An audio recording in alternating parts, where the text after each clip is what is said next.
તો આટલા હજારો વર્ષ થયા છતાંય આજે પણ નંદ ઘેરા નંદ નામ બોલાય તો કેવો આનંદ બધાને વ્યાપી જાય. તો ખરેખર જ્યારે ઠાકોરજી પ્રગટ થયા હશે અને ત્યારે વ્રજભક્તોએ હેરી હે નંદરાય કે આનંદ ભયો એ ધ્વનિ જ્યારે ગૂંજી હશે વ્રજમાં તો વ્રજભક્તોના હૃદયમાં કેવો આનંદ પ્રગટ્યો હશે, કેવી પ્રસન્નતા પ્રગટી હશે. તો એ આનંદ રૂપ પરમાત્મા છે. તમે જેની સેવા કરો છો એનું મૂર્તિમંત સ્વરૂપ એ આનંદનું છે. અને એટલા માટે શાસ્ત્ર એમ કહે છે દેવો ભૂત્વા દેવમ યજે, દેવ જેવા થઈ દેવને ભજો. તો તમે જેની સેવા કરો છો એ પોતે આનંદ રૂપ છે. તો આનંદ રૂપ હરિની પાસે ચડેલા પડેલા ઉતરેલા ચહેરે કેમ જવાય? ચડેલા ચહેરે જવાય? દુખી થઈને જવાય? ઉદાસ થઈને જવાય? હતાશ થઈને જવાય ના. દેવો ભૂત્વા દેવમ યજેત. જો જે દેવતાની ઉપાસના કરે ને એવા થઈને કરે. તમે જેમ કોઈ મહાદેવજીની ઉપાસના કરતો હોય તો વાઘાંબર આદિ ભભૂત લગાવી અને પૂજારીને તમે જુઓ તો એકદમ મહાદેવજી જેવું રૂપ ધારણ કરે. કોઈ માતાજીનો ઉપાસક હોય તો માતાજી જેવી ચૂંદડી આદિ ધારણ કરી કંકુ લગાડીને એવી ઉપાસના કરે. જે વિષ્ણુના ઉપાસક છે એ તિલક કરે, મુદ્રાઓ ધારણ કરે, ચતુર્ભુજ જે પ્રભુ શંખ ચક્ર ગદા પદ્મધારી પરમાત્મા છે તો એવી મુદ્રાઓને ધારણ કરે અને એ રીતે તૈયાર થઈ માળા આદિ પહેરી અને વિષ્ણુ જેવા થઈને વિષ્ણુને ભજે. એવી શાસ્ત્ર આજ્ઞા છે. દેવો ભૂત્વા દેવમ યજેત. આપણા ઘરે બિરાજતો લાલન પ્રભુ એ આનંદ રૂપ છે. અને એટલા માટે આપણા આચાર્યો કહે છે કે ક્યારે પણ ઠાકોરજી આગળ ઉદાસ થઈને નહીં જવું, પ્રસન્નતા પૂર્વક જવું. ગઈકાલે આપણે શિક્ષાપત્રનું અવલોકન કરી રહ્યા હતા અને છેલ્લે જે વાત આવી બહુ સમજવાની વાત છે. શ્રી મહાપ્રભુજી, ઠાકોરજી, ગુસાઈજી, વ્રજભક્તો, પ્રભુ સંબંધી સર્વે લીલા સામગ્રી એને લૌકિક નહીં જાણે. કારણ કે બુદ્ધિ જો લૌકિક રાખશો ને તો અલૌકિક આનંદ નહીં માણી શકો. અને એવું જ થાય ને ઘણી વાર લૌકિક બુદ્ધિએ જ્યારે પણ આપણે મંદિરે જઈએ, તીર્થોમાં જઈએ, દર્શન કરવા જઈએ ત્યારે કાંઈક ને કાંઈક લૌકિક જોઈને પાછા આવી જઈએ. કારણ કે લૌકિક બુદ્ધિ લૌકિકને શોધે છે, અલૌકિક બુદ્ધિ અલૌકિકને શોધે છે. સૌથી પહેલા તમે જેને પણ માનતા હો, જ્યાં પણ તમારા ઈષ્ટ હોય જાઓ તો સૌથી પહેલા બુદ્ધિને અલૌકિક કરીને જાઓ. એમનો આદર, એમનો અહોભાવ ચિત્તમાં ધારણ કરીને જાઓ. આજે સમસ્ત હિન્દુ સમાજમાં એક બહુ મોટો વિચારણીય પ્રશ્ન એ આવ્યો છે કે શું આપણે આપણા ઈષ્ટ, આપણા ભગવાન, આપણા દેવી દેવતાઓનું હિન્દુ સમાજ સન્માન જાળવે છે? ઘણીવાર સરલીકરણના નામે આપણે ક્યાંક એમનું અપમાન તો નથી કરતા. ઘણીવાર ગણેશ ચતુર્થી આવે જોઈએ તો કોઈ ગણપતિને ક્રિકેટ રમતા બતાવે, કોઈ ડોક્ટર બનાવે, કોઈ સિપાહી બનાવે ને કોઈ આ બનાવે. ખરેખર એક વિચારની બાબત એ છે શું આપણા દેવતાઓ જોડે આવી રમત ઠીક છે? આપણા જેમને ઈષ્ટ માનવામાં આવે છે, જેમને દેવતા માનવામાં આવે છે, એમના આવા વિચિત્ર રૂપો કરી એમને આ રીતે પધરાવવા ક્યાંક એમની ડિગ્નિટીને આપણે ઓછી તો નથી કરતા? ઘણી વાર કારમાં પેલા હનુમાનજી કાચ પાસે લટકતા હોય, આમ ઉડતા હોય, આમ જઈને પાછા આવે, આગળ જાય પાછા આવે. કારણ આજકાલ શું બધું મળવા લાગ્યું છે ને. તો વિચાર કરો, શું દેવતાઓને આવી જગ્યાએ મૂકવા, આ રીતે રાખવા એ ઉચિત છે? ચિંતન કરો, વિચારનીય છે. આપણે ભલે ઠાકોરજીનું એનિમેશન આદિ બનાવીએ પણ પછી કાર્ટૂન બનાવીને આપણને એમ થાય કે છોકરાઓને બહુ પ્રેમ થશે. એ લોકો પ્રેમ ભગવાનને નહીં કરે. ધીમે ધીમે વર્ષો જશે ને પછી ભગવાન પણ કદાચ કાર્ટૂનના એક પાત્ર થઈ જશે. એટલે ક્યાંક ચિંતનીય તો છે જ. આપણે સરલીકરણ કરવા, યુવાનો સુધી ભગવાનને પહોંચાડવા, બાળકો સુધી પહોંચાડવા માટે ક્યાંક ભગવાનનું સ્તર નીચે ન કરી દઈએ એની સાવધાની આપણે બધાએ રાખવી. જૂનવાણી વાત નથી કરતો, નવી જ વાત કરું કે આપણને એવું કે આ જૂનવાણી એટલે આવું ન કરાય એવું મારા ચિત્તમાં નથી, પણ એક ભય છે ક્યાંક અજ્ઞાન. અને કોઈ વસ્તુ બહુ લાંબા સમય સુધી ચાલે ને પછી એનો પરિચય એ થઈ જતો હોય છે.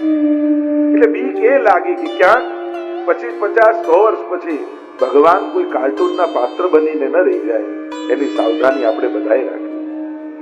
છોકરો કૃષ્ણના કાર્ટૂનથી રમતો હોય તો એમ ન માની લેવું કે એને ભગવાન જોડે પ્રેમ થઈ ગયો. એને તો કોઈ કાર્ટૂનના પાત્ર જોડે પ્રેમ થયો. એને ભગવાન રૂપે જીવનમાં ભગવાન આપ્યા. સમજવાની વાત એ છે, કહેવાનો મારો ઉદ્દેશ્ય એ છે કે ભગવાનને ભગવાન તરીકેના જીવનમાં આપો, કે ભગવાન કેવલ કોઈ રમવાનું સાધન નથી. ભગવાન એ છે જે તમારા ભાગ્યને બદલવા સમર્થ છે, જ્યાં સમગ્ર સૃષ્ટિનું સર્જન, પાલન અને વિસર્જન કરનારો છે. અહોભાવ જ્યાં નથી, જ્યાં આદર નથી, કારણ કે આજના સમાજમાં સમાનતાનો યુગ છે ને, એટલે દરેક બાબતમાં એમ કરી બધામાં ફ્રેન્ડ, ભગવાનને ફ્રેન્ડ બનાવો. યા પછી એમ થાય કે માતા પિતા મોટા થાય એટલે ફ્રેન્ડ. યુવાનોને કહી, મિત્રો તો હજારો બનાવી લેશો, પણ ઘરમાં આશીર્વાદ આપનારા છે તો એમને એ જ જગ્યાએ રાખો. માતા પિતાને એમ કેજો તમે અમારા મિત્ર બનવાની કોશિશ ન કરો, મિત્ર તો અમારે ઘણા છે, તમે તો માતા પિતા જ રહો. ભૂલ કરીએ તો અમને ટોકજો, અમને વળજો, અને સારો દિવસ આવે તો આશીર્વાદ આપજો. દુનિયામાં હાથ મિલાવનારા તો ઘણાય મળશે, પણ માથે હાથ મૂકનારા ભગવાને બહુ ઓછા આપ્યા છે. અને એટલા માટે પ્રયાસ એ કરજો કે વડીલોને વડીલ તરીકે સ્વીકારો. પ્રેમમાં આદર જતો રહેશે ને, ક્યાંક આદર જરૂરી છે, ક્યાંક સંભાવ જરૂરી છે, ક્યાંક દયા જરૂરી છે. આપણાથી મોટા હોય ત્યાં આદર, સમાન હોય ત્યારે સંભાવ, અને નાના હોય ત્યાં કરુણા, દયા, સ્નેહ. આ દરેક સંબંધોની માધુર્ય આમાં જ ટકેલું છે. એટલે ક્યાંક સમાનતાના યુગમાં આપણે આશીર્વાદથી વંચિત ન થઈ જઈએ, એની સાવધાની રાખવી. નહીં તો બહુ મોટું નુકસાન તમને થઈ જાય. કારણ કે જ્યાં આશીર્વાદ લેવા જેવા હતા, મોરારજી દેસાઈ 100 વર્ષના થયા ને તો પત્રકારે પૂછ્યું કે આ સમયે તમને શેની કમી લાગે છે? ત્યારે એમણે કહ્યું હતું પત્રકારને કે અત્યારે 100 વર્ષનો થયો, બધા આશીર્વાદ લેવા આવે છે, પણ આજે મારા જન્મ દિવસે મને કોઈ આશીર્વાદ આપનારું નથી, બસ એની કમી અત્યારે લાગે છે. સૌથી મોટો હું છું. એટલે જીવનમાં યુવાન બાળકો, ભાઈઓ બહેનોને કહીશ, જન્મ દિવસ પણ આવે, મમ્મી પપ્પા પ્રેઝન્ટ આપે, પીઠ થાબડે, શેક હેન્ડ કરે, વિશ કરે, બધું બરાબર, પણ તમે પગે લાગી આશીર્વાદ લેવાનું ચૂકતા નહીં. કારણ કે આ બાકી બધું કદાચ નકામું જાય, પણ માતા પિતાના આશીર્વાદ ક્યારે નકામા નથી થતા. હું તો આખો પ્રસંગ આદિ પરિવારને કહીશ કે આ તમારા માતા પિતાના આશીર્વાદથી સફળ થઈ રહ્યો છે, આ એમની ભક્તિથી સફળ થઈ રહ્યું છે. વડીલો જે ભજન કરી ગયા છે ને, આપણે તો એના ફળ ભોગવીએ. અને આ હું નથી કહેતો, ભાગવતજીની આ પરંપરા છે. જયારે વામન ભગવાન ગયા બલિરાજાને ત્યાં, ત્યારે પૂર્વજોની યાદ અપાવી કે તું પ્રહલાદનો દીકરો છે, પ્રહલાદના વંશમાં છું. પરીક્ષિત મહારાજ યાદ કરે છે પૂર્વજો કે મારા પૂર્વજો પર ભગવાનની કેવી કૃપા છે. આપણી આ પરંપરા છે. જ્યારે પણ જીવનમાં કોઈ પણ સત્કર્માદિ થાય ત્યારે વડીલોનો આભાર, એમના આશીર્વાદ કરવા. અને એટલા માટે જીવનમાં આશીર્વાદ લેવાનું ચૂકતા નહીં. બાળકોને, નાના બાળકોને કહીશ, જન્મ દિવસ આવે, ઠાકોરજીને દંડવત કરો, ગુરુજન બિરાજતા હોય તો એમને વંદન કરો, અને ઘરે માતા પિતાને વંદન કરો. આ ત્રણને વંદન કરી એમના આશીર્વાદ જરૂર લેવા. કારણ જ્યારે દુર્ભાગ્ય ચાલતું હશે, અને દુર્ભાગ્ય ચાલે ને ત્યારે સમજ, બુદ્ધિ, પુરુષાર્થ કાંઈ કામ ના. માણસનું નસીબ ફરે, દુર્ભાગ્ય આવે, અને દુર્ભાગ્ય સમયે કાંઈ કામ નહીં લાગે, ત્યારે ભેગા કરેલા આશીર્વાદ કામ કરી જશે. આ તમે જીવનમાં જે આશીર્વાદ ભેગા કર્યા છે ને, એ તમને સંકટોથી તારી જશે. અને એટલા માટે આશીર્વાદ ભેગા કરે બહુ જ મહત્વનું છે. જો પતંગ ગમે તેટલો સારો હોય, દોરી ગમે તેટલી સારી હોય, પણ પવન જ ન હોય તો પતંગ ઉડે? આ આશીર્વાદ છે ને, એ આપણા સૌભાગ્યના પતંગ માટે પવન છે. જયારે આશીર્વાદ રૂપી પવન ફૂંકાય છે ને, અને સારો પવન હોય તો આપણા જેવા ફાટેલા પતંગો ચડી જાય. સારો પવન ચાલતો હોય ત્યારે લોકો ફાટેલા પતંગો ચડાવી. બસ આશીર્વાદનો પવન જીવનમાં મળતો રહે ને એનો પ્રયાસ સતત કરતા રહે. જે વાત કરી રહ્યો હતો હું, મહાપ્રભુજી હરિરાયજી આપણને સમજાવે છે, ઠાકોરજી એમની ભગવત લીલા, એમનો લીલા સામગ્રી, આ બધાને લૌકિક નહીં જાણવા, એમને લૌકિક જેવો વ્યવહાર એમની સાથે નહીં કરવો, એમને અહોભાવ રાખો. ભગવત નામ હોય, ભગવત રૂપ હોય, ભગવત લીલા હોય કે ભગવત ધામ, આ બધા ચારેને સમાન કહ્યું છે. પ્રભુનું નામ પણ લઈએ તો આદર સાથે, ચિત્ર વિચિત્ર સ્વરૂપે આપણે કરી લઈએ. અને મોબાઈલના યુગમાં તો હવે આખું જય શ્રી કૃષ્ણ કોણ લખે, એટલે JSK લખીને ફોરવર્ડ કરી દઈએ. હવે તો મોબાઈલની આખી વોટ્સઅપની એક ભાષા છે. પણ હવે સારું થયું, ફોન સ્માર્ટ થઈ ગયા. જે લખો તો જય આવી જાય, કે લખો તો કૃષ્ણ આવી જાય. એટલે સારું થયું ફોન સ્માર્ટ થયા. ઘણી વાર આપણને ચિંતા થાય, કારણ કે આ JSK લખતા ભવિષ્યમાં બાળકોને ક્યાંક એમ ન થઈ જાય કે બસ વૈષ્ણવ મળે એટલે JSK કરવાનું. ઘણી જગ્યાએ JC કરી લે, JC આપણે શું છે જય શ્રી કૃષ્ણ. પાશ્ચાત્ય જગતમાં તો વધારે શોર્ટ ફોર્મ કરવાની બધાને આદત હોય, એટલે લાંબા સમય કદાચ પણ જેમ તમે કોમ્પ્યુટર જે યુઝ કરતા હોય, જે બધા IT ના હોય, તમે સર્ચ એન્જિન વધારે કયું યુઝ કરો? ગૂગલ ને. ગૂગલ નું ફૂલ ફોર્મ શું થાય? તમે કહો ગૂગલ નું ફૂલ ફોર્મ હોય? હા, એ શોર્ટ ફોર્મ છે. કારણ કે ગૂગલ યુઝ કરતા કરતા તમને એમ થયું ગૂગલ જ નામ છે. Global organisation oriented group language of earth, આ ગૂગલ નું ફૂલ ફોર્મ કહેવાય.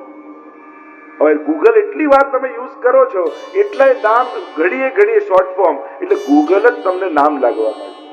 એમ જ JSK કરતા ધીમે ધીમે કદાચ 50 વર્ષે JSK જ ના થઈ જાય. જય શ્રી કૃષ્ણ. કોઈ ઓર્થોડોક્સ વાત કરવા નથી માંગતો જોડવાની, પણ કોશિશ કરીએ કે ભગવાનના નામમાં કમથી કમ કાપકૂપ ન કરવું. એનો અહોભાવ, મૂળ વાત છે ભગવાન પ્રત્યેનો આદર. એમ રૂપ ભગવત સ્વરૂપની સન્મુખ તમે જ્યારે જાઓ, સામે ભગવાન છે, તો ભગવાન આગળ એક ભક્તે કેમ ઉભા રહેવું, કેમ બેસવું, કેમ બોલવું, કેવો વ્યવહાર રાખવો, આપણી ભક્તનું ડિસિપ્લિન છે. આ એક શિસ્ત છે. આમાં કોઈ ધર્મના નિયમ નથી, આ એક ડિસિપ્લિન છે કે ભક્ત જ્યારે ભગવાનને આપણે સ્વામી માનીએ છીએ, હું એમનો દાસ છું, એવો ભાવ રાખીએ છીએ, ત્યારે પ્રભુ આગળ ઉભા હોઈએ ત્યારે આપણો કેવો વ્યવહાર હોય. લીલા એવી જ છે, ભગવાનની લીલાઓ. ભગવાનની લીલા કોઈ લૌકિક બુદ્ધિ વાળા વ્યક્તિ પાસે સમજવાનો પ્રયાસ ન કરતા, નહીં તો એ ભગવાનમાં અભાવ જગાવે. કારણ કે આ બધા ગ્રંથો એવા એક લેવલ પર આવીને લખાયેલા છે. કારણ કે એક વસ્તુ બહુ જ મહત્વની, કે કર્તાનું જે લેવલ હોય એ લેવલ સુધી ન પહોંચો ત્યાં સુધી એની કૃતિ માટે કોઈ જજમેન્ટ આપવું નહીં. કારણ કે એની કૃતિને સમજવા માટે, એના સર્જનને સમજવા માટે એ કર્તા યા વક્તાના લેવલ સુધી પહોંચવું જરૂરી છે. કારણ કે એ કઈ જગ્યાએ બેસીને જોઈ રહ્યો છે એ બહુ મહત્વનું છે. આપણું લેવલ ક્યાં છે ન સમજાય તો ગ્રંથને ખોટો નહીં કહેવો, પ્રયાસ એ કરવો કે હે પ્રભુ મારી બુદ્ધિ એવી કરજે કે ભગવાનની આ લીલાને હું સમજી શકું. આપણે ન સમજાય કે ચોપડી મૂકી દઈએ, ગ્રંથ મૂકી દઈએ, આ બધું તો બધું ખોટું હોય, બધી માન્યતાઓ છે, નામ છે. વાક ગ્રંથનો ન કઢાય, પ્રયાસ બુદ્ધિને વિશાળ કરવાનો કરાય કે મારી બુદ્ધિ, મારી સમજણ એવી ક્યારે થાય જ્યારે ભગવાનની આ વાતને હું સમજી શકું, ભગવાનના ગ્રંથને હું સમજી શકું, એનો પ્રયાસ કરો. અને એટલા માટે ભગવત લીલા પણ જેમ ગીતાજીમાં ભગવાને કહ્યું, જન્મ કર્મ ચમે દિવ્યમ, મારું જન્મ અને કર્મ, મારી પ્રત્યેક લીલાઓ દિવ્ય છે. અને એટલા માટે આ દુનિયાને પણ જોવી હોય તો ભગવાનની આંખે જોવી. આપણે આ દુનિયાને જોઈને જજમેન્ટ કાઢીએ કે ભગવાને આમ કેમ બનાવ્યું, આમ કેમ કર્યું, ને ફલાણું કેમ કર્યું, કેટલાય આપણે જીવનમાં પ્રશ્નો જગાવી લેતા હોય આ દુનિયાને જોઈને. પણ ભગવાન સલાહ દીકરું કહેતા ને કે માણસ બગીચામાં ગયો ને એને જોયું કે આ ભગવાનને દુનિયા બનાવતી આવડી નહીં, જો ને આ આટલા મોટા તડબૂચો છે ને એની પાતળી વેલ ઉગાડી, નાની વેલમાં તડબૂચો ઉગે, અને આટલું મોટું વડનું ઝાડ ને એમાં નાના ટેટા ઉગાડે. પ્રભુને દુનિયા બનાવતા જ નથી આવડી, અને એટલામાંથી એક ટેટું ઝાડ પરથી પડ્યું અને એવું માથા પર વાગ્યું કે એને તો સારું થયું ઉપર તડબૂચ નથી લગાવ્યું. આ તો ટેટા પડે ને પછી સમજ આવે. અને એટલા માટે જ્યારે આપણી સમજ વિશાળ ન થઈ હોય તો ભગવાનની કોઈ લીલા પર પ્રશ્નાર્થો નહીં મૂકવા. જિજ્ઞાસા બહુ સરસ છે, જિજ્ઞાસા હોવી જોઈએ, પણ એ જિજ્ઞાસા શ્રદ્ધા તરફ આગળ વધે એનો પ્રયાસ પણ જોડે જોડે હોવો જોઈએ. કારણ કે આપણી શંકાને દ્રઢ કરનારો કોઈ વ્યક્તિ મળી ગયો ને તો એ જ શંકા અશ્રદ્ધા બની જશે. ક્યાંક તમારી કોઈ શંકાને અશ્રદ્ધામાં ન ફેરવી દે એવી સાવધાની સાથે શંકાને લઈને પડો. જો હું સાચો છું એમ કરીને તમારી શંકાને દ્રઢ કરવાની ખોટી મહેનત પણ ન કરતા, ખોટો આગ્રહ ન રાખતા, નહીં તો નુકસાન તમારું જ થશે.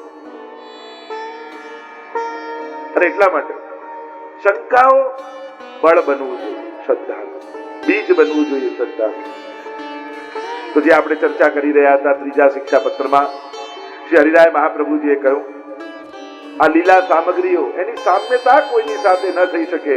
આ પરમ અલૌકિક તત્વો છે અને એટલા માટે એની સરખામણી ન કરી. અને એમ પણ ભક્તિમાં ક્યારે પણ તમારા ઘરે બિરાજતા ઠાકોરજીની પણ સરખામણી બીજા ઠાકોરજી સાથે નહીં કરી. લો પેલાને ત્યાં તો આવી સેવા, મારે ત્યાં તો આવી જ છે એમ કરી સેવાને પણ કમ્પેર ન કરો. ઘણી વાર લોકો પ્રયાસ કરવા જાય કે બધાને એક સરખી સેવા હોવી જોઈએ. ના, પુષ્ટિ માર્ગની વિશેષતા જ એ છે કે તમારા ઘરની અનુકૂળતા, તમારી જેવી સામર્થ્ય, શક્તિ, સમય અનુકૂળતા એ પ્રમાણે તમને આજ્ઞા આપવામાં આવે. લોકો જુદા જુદા પણાને કન્ફ્યુઝન સમજે છે. આવું જુદું જુદું કેમ? આજ આપણી વિશેષતા છે કે દરેક જીવ માટે વ્યક્તિગત સેવાની આજ્ઞા છે. કે તું બીજાને જોઈને ખેંચાવા જઈશ તો શ્રદ્ધા જતી રહેશે, થાકી જઈશ, નહીં કરી શકે. તું તારા સામર્થ્ય જેટલું કર, તું તારા ભાવ જેટલું કર. અને એટલા માટે મેં પહેલા જ કહ્યું હતું, કોઈ સકડી ભોગ ધરતા હોય, બધું ભોગ ધરતા, કોઈ મિશ્રી ભોગ ધરતા હોય, પણ ક્યારેય પણ સરખામણી નહીં કરવી. જોખવા તરાજુ લઈને નહીં ફરવું. નહીં તો અત્યારે દુનિયામાં ઘણા લોકો તરાજુ લઈને જ ફરતા, દરેક વસ્તુને જોખે, દરેક વસ્તુને માપે. નહીં, તુલના ન કરે. એ એની જગ્યાએ મોટો છે, તમારી સેવા તમારી જગ્યાએ મોટી. પેલાને ત્યાં મોટું સ્વરૂપ હોય, તમારે ત્યાં નાનું બાલકૃષ્ણલાલજી હોય તો એવું હોય કે 1 ફૂટનું સ્વરૂપ હોય, ત્યાં 100 નો વોલ્ટ હોય ને, પેલા નાનું હોય તો 50 નો વોલ્ટ હોય ને, એનાથી નાનું હોય તો 25 નો પાવર હોય. એવું હોય કે જેટલો આકાર ભગવાનનો મોટો એટલે એમાં ભગવાન વધારે, અને નાના આકારમાં ભગવાન નાના. આવું હોય? એવો પ્રયાસ ન કરે. તમારે ત્યાં પ્રભુ બિરાજે છે તો એ પ્રભુ જ છે. નુન્યતા કોઈને ત્યાં મોટું ભગવત સ્વરૂપ જોઈ તમારા ઠાકોરજીને નાના ન ગણી દેતા, નહીં તો નુકસાન તમારું થશે. એવું ક્યાંક મહાપ્રભુજી કહ્યું છે કે સકડી ભોગ ધરે ને 100 વોલ્ટ ને પેલાને અનસકડીને 50 વોલ્ટ ને દૂધ ઘર ને 25 વોલ્ટ. આવું હોય? મિશ્રી વાળાને ત્યાં પણ એ જ ઠાકોરજી છે. એટલે આ જે માન્યતાઓ ઘૂસી ગઈ છે એ બધું કાઢો તો જ આનંદ માણી શકશો. જ્યાં સુધી સરખાવ્યા કરશો ત્યાં સુધી તમે તમારો આનંદ ગુમાવી રહ્યા છો. અને એટલા માટે અહીંયા હરિરાયજી આપણને સમજાવે છે કે આ બધા સ્વરૂપોની સામ્યતા ક્યાંય ન કરે. આપણા માટે આ સર્વોપરી છે તો સર્વોપરી છે, પણ એવો અઠાગ્રહ ન રાખો કે બધા જ શ્રીનાથજીને જ માનવા લાગી જાય. એવો અઠાગ્રહ નહીં. જેનો જ્યાં જે અધિકાર છે, જે પુષ્ટિ ભક્તિમાં આવ્યો છે, સમર્પિત થયો, એ શ્રીજીને માને. જ્યાં બીજાને કોઈની ક્યાંક શ્રદ્ધા હોય એની ક્યાં શ્રદ્ધા હોય. અત્યારે શ્રીનાથજી દર્શન કરવા જઈએ તોય આટલા ધક્કા મુક્કી થાય ને આટલી ભીડ થાય. જો આખી દુનિયા શ્રીનાથજીને માનવા લાગે તો આપણો વારો આવે દર્શન કરવા. એટલે પ્રભુની જે વ્યવસ્થા છે બધું બરાબર. આજે અત્યાગ્રહ, હઠાગ્રહ જે આપણા છે, આ થોડું મન ખોલવાની જરૂર છે. ત્રીજા શિક્ષાપત્રને વિરામ આપીએ. બોલો શ્રી હરિરાય મહાપ્રભુજી જય. શિક્ષાપત્ર 4 30 શ્લોકમાં શ્રી હરિરાય મહાપ્રભુજી અદ્ભુત અને ગૂઢ વાત કરી રહ્યા. પ્રભુની અંદર બિરાજતા 2 પ્રકારના ધર્મોની ચર્ચા છે, અંતરંગ ધર્મ અને બહિરંગ ધર્મ. કારણ કે શિક્ષાપત્ર છે ને એ પરમ આધ્યાત્મિક ગ્રંથ છે, પરમ આધ્યાત્મિક, કે જેની લૌકિક તૃષ્ણાઓ સમાપ્ત થઈ ચૂકી છે અને જેનું જીવનનું લક્ષ્ય કેવલ પ્રભુ પ્રાપ્તિ અને ભગવત સેવા છે, એના માટેનો આ વિશેષ ગ્રંથ છે. અને એટલા માટે અહીંયા પ્રભુ પરક બધા જ પત્રો છે. બંને પ્રકારના ધર્મોની ચર્ચા કરી, અંતરંગ અને બહિરંગ. 5 પ્રકારના બહિરંગ ધર્મો બતાવ્યા અને 2 પ્રકારે અંતરંગ ધર્મ બતાવ્યા. પ્રથમ શ્લોકમાં શ્રી હરિરાય મહાપ્રભુજી આજ્ઞા કરતા કહે,